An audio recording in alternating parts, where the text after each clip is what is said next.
ओम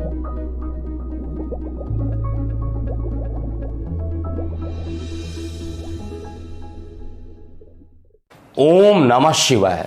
मैं हूं astrologer KM. Sinha और मैं अपने यूट्यूब चैनल पर आप सभी का हार्दिक स्वागत करता हूं। बिहार चुनाव 2020 कौन जीतने वाला है, इसके लिए पार्ट 1 मैंने रिलीज़ किया था, जिसका लिंक मैं अभी डिस्क्रिप्शन बॉक्स में दे रहा हूं। इसके अलावा जो पार्ट 1 में विश्लेषण किया गया था वो भारतीय जनता पार्टी और जनता दल यूनाइटेड का कैसा रहेगा, इसके बारे में मैंने पुराने वीडियो में बताया था, आप उसको चेक कर सकते हैं। पार्ट 2 में आज हम बात करेंगे महागठबंधन के लिए, और महागठबंधन में आपको पता है कि राष्ट्रीय जनता दल आरजेडी यानी लालू की पार्टी और साथ में कांग्रेस और बहुत सीपीआई हो गया, सीपीआईएम हो गया, सीपीआईएलएम हो गया, ये बहुत सारी पार्टी मिलकर महागठबंधन बनाई है और अलग अलग सीटों पर ये चुनाव लड़ रहे हैं। 28 अक्टूबर, 3 नवंबर और 7 नवंबर को क्या ग्रहों की गोचर होगी, इसको हम चेक करेंगे और साथ में हम बात करते हैं कि इस बार किसकी पार्टी भारी पड़ेगी। अगले पार्ट में निश्चित रूप से मैं आपको बताऊंगा, एक रेंज बता दूंगा कि किस रेंज से किस रेंज के बीच में सीटें आ सकती हैं, और ये इसको हम जो 10 नवंबर को जब रिज़ल्ट निकलेगा उस दिन हम इसे चेक भी करेंगे। तो आइए बात करते हैं सबसे पहले आरजेडी की, क्योंकि बिहार में आरजेडी ज़्यादा प्रबल है। तो आरजेडी यानी लालू की पार्टी का क्या भविष्य होने वाला है। 97 को हुई थी और इनकी सूर्य कुंडली, जो कि मैं डिस्प्ले में भी दिखा रहा हूं, इनकी सूर्य कुंडली अगर आप देखिएगा तो सूर्य कुंडली के रिस्पेक्ट में देखिए, दो चीज़ें इंपॉर्टेंट होती है किसी भी राजनीतिक विश्लेषण में, चतुर्थ स्थान, दशम स्थान, दशम स्थान का कारक, चतुर्थ स्थान का कारक, इनको चेक करना बहुत ज़्यादा होता है और गोचर सबसे ज़्यादा इंपॉर्टेंट होता है। गोचर is very important while predicting the political predictions, और गोचर की इंपॉर्टेंस बहुत ज़्यादा रहती है। तो सबसे पहले इनकी जो सूर्य लगन की कुंडली आपको दिख रही है आरजेडी की, उनके अष्टम स्थान पर राहु गोचर में जाएगा और अष्टम स्थान पे राहु का गोचर अनसर्टेन गेन देता है, यानी इतना गेन दे सकता है जिसको आप उम्मीद भी नहीं कर सकते, अनसर्टेन गेन देगा। तो अनसर्टेन गेन राहु देने के लिए यहाँ पर तैयार बैठा हुआ है। चाहे जो भी रीज़न हो, वहाँ के लोग आरजेडी को पसंद करते हैं नहीं करते हैं, लेकिन एस्ट्रोलॉजिकली राहु इनको बेनिफिट देने के लिए तैयार है। और इनकी जो सूर्य कुंडली है उसके रिस्पेक्ट में एकादश स्थान पर भी राहु उपस्थित है। तो एकादश स्थान पर राहु का उपस्थित होना भी अच्छा है, और त्रिकोण में चला गया है तो ये निश्चित रूप से एक अच्छा त्रिक स्थान पर ये अच्छा रिजल्ट देने वाला है। गोचर में जब ये चुनाव चलेगा तो नीच का सूर्य रहेगा। इनके सूर्य कुंडली है तो ऑब्वियसली बात है, लगन की बात करूंगा तो इनकी जो सूर्य कुंडली है उसके हिसाब से सूर्य नीच का रहेगा, और शुक्र गोचर में ये भी द्वादश स्थान पर नीच का रहेगा।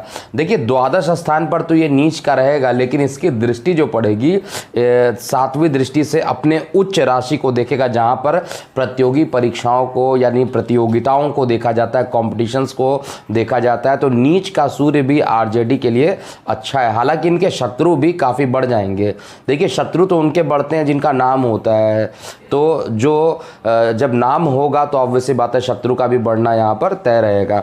तो आरजेडी की कुंडली यहाँ पर ज़्यादा प्रबल मुझे दिखाई दे रही है, और आरजेडी का अगर कहा जाए टोटल मिलाकर तो आरजेडी यहाँ पर इनकी कुंडली गोचर सभी कुछ स्ट्रॉन्ग नज़र आ रहा है। जब ये चुनाव होंगे तो उस समय बृहस्पति इनके पराक्रम स्थान पर रहेंगे सूर्य कुंडली के हिसाब से, और शनि इनके चतुर्थ स्थान पर रहेंगे। तो आरजेडी का जो फ्यूचर दिख रहा है वो कंपैरेटिवली अच्छा मुझे दिखाई दे रहा है। इसके अलावा हम कांग्रेस की बात करते हैं तो कांग्रेस की जो स्थापना हुई थी 28/12/1885 में हुई थी।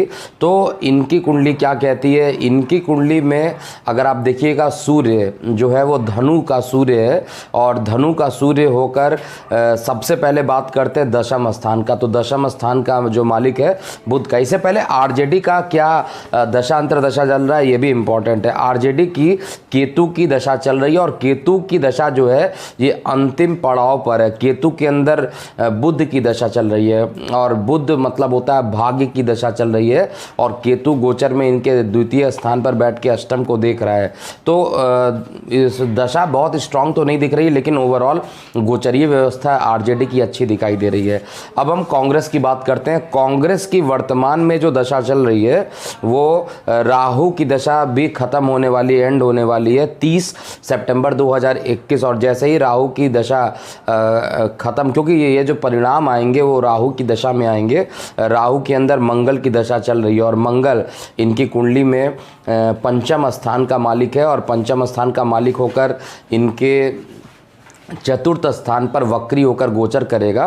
तो साथ में जो शनि रहेगा वो सेकंड हाउस में रहने वाला है और शुक्र नीच का ज़रूर रहेगा, लेकिन नीच का जो शुक्र रहेगा वो अपनी उच्च दृष्टि से देखेगा, लेकिन वहाँ पर वक्री मंगल यहाँ पर काम बिगाड़ने का काम करे। ओवरऑल कांग्रेस की कुंडली बिल्कुल भी अच्छी यहाँ पर नहीं दिखाई दे रही है और कांग्रेस के जो अध्यक्ष हैं इस समय वर्तमान में सोनिया गांधी, उनकी कुंडली भी यहाँ पर स्ट्रांग नहीं दिखाई दे रही है। तो इसलिए गोचर भी सपोर्ट नहीं कर रहा है और ये भी। तो कांग्रेस की सीटों का कम होना, कांग्रेस की सीटें, कांग्रेस 70 सीटों पे चुनाव लड़ रही है तो ये बहुत कम सीट वहाँ पे निकाल पाएंगी, जैसा कि कुंडली से मैं चेक कर पा रहा हूँ।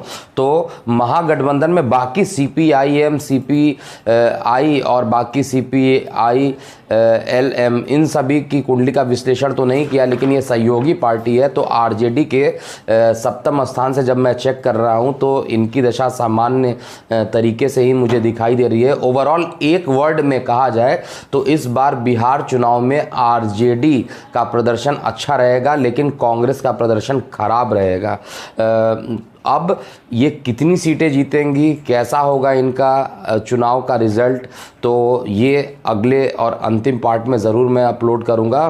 फिलहाल जाते जाते आप अपनी भी प्रतिक्रियाएं यहाँ पर लिखिए कि कौन सी पार्टी जीतेगी और बिहार वाले लोगों से बहुत निवेदन करूँगा कि वो कमेंट करें कि जो बिहार से हैं कि उनको कौन लगता है कौन ज़्यादा जीतेगा। पार्ट 1 में भी बहुत सारे कमेंट्स मैंने पढ़े, उसमें बहुत लोग कह रहे हैं कि आरजेडी मतलब महागठबंधन जीतने वाला, कई लोग ये एनडीए की बात कर रहे हैं। तो वास्तविकता क्या होगा वो पार्ट 3 में मैं ज़रूर बताऊंगा, क्योंकि कंपैरिजन मैंने सारे कर लिया और उसमें सीटों की गणना भी बताऊंगा जो कि कल रिलीज़ होगा। तो अभी के लिए इतना ही। मैं हूं एस्ट्रोलॉजर KM सिन्हा। ओम नमः शिवाय।